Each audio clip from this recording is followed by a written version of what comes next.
today I think I decided to start out my first video with how I am living my life pre any type of physical change. I would say, first of all, in my journey, I am recently out,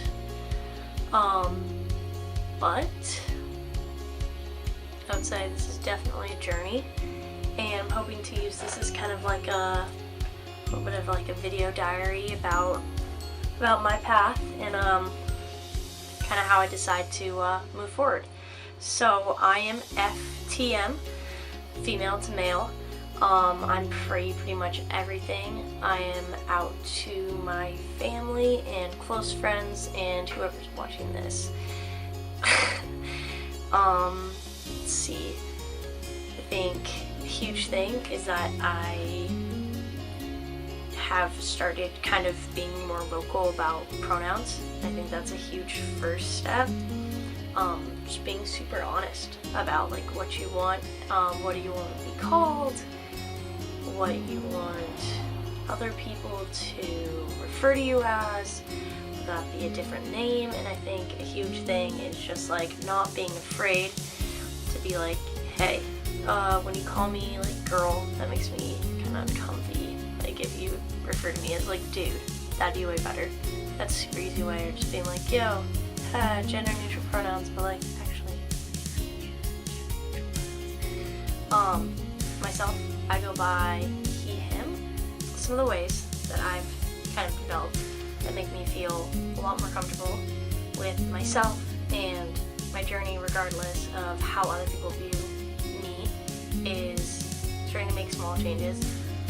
I got rid of all like my clothes that kind of remind me of like somebody who society wanted me to be or who I felt like I needed to be.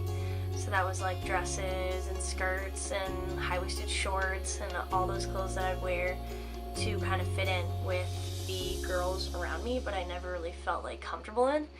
So I got rid of those. So the second thing that I did to kind of like make myself feel more comfortable is definitely just like talking about my transition with people who I feel close to.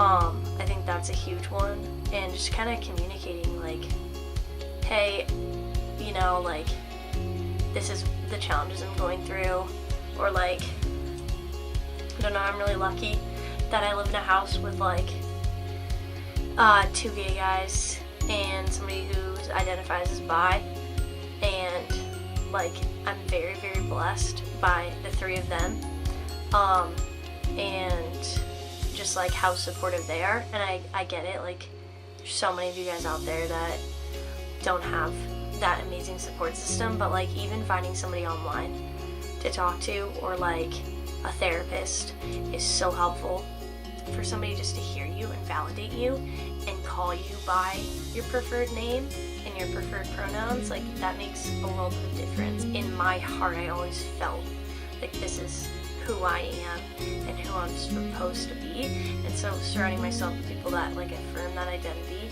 is so important. And I think the third one, just for like anyone, whether you're transitioning or not, is just like making sure you're taking time for yourself, is like, honestly, this is freaking draining. Like having to explain to basically everyone like, hey, this is kind of like what I'm doing, and the stupid questions, and like I know I look like a girl and I've identified as a girl, but like as I've been starting my transition, like it's really freaking draining to have people misgender you like all day. Like it just affirms the fact that you're not who you feel you are, and like you're still far away from that goal. Like sometimes I'm like, oh yeah, like I'm feeling kind of like a dude today, like I'm feeling good, and I walk in somewhere and they're like, hey miss, can I help you today? And I'm just straight up like, God, fuck, like I am so far from where I want to be. And it's not that like I need testosterone or whatever to get me there, but it's just like I need to get tough. So yeah, taking time for yourself. I love throwing pottery, I love to surf, I love to hang out with my dog. She's sleeping over there. But just take it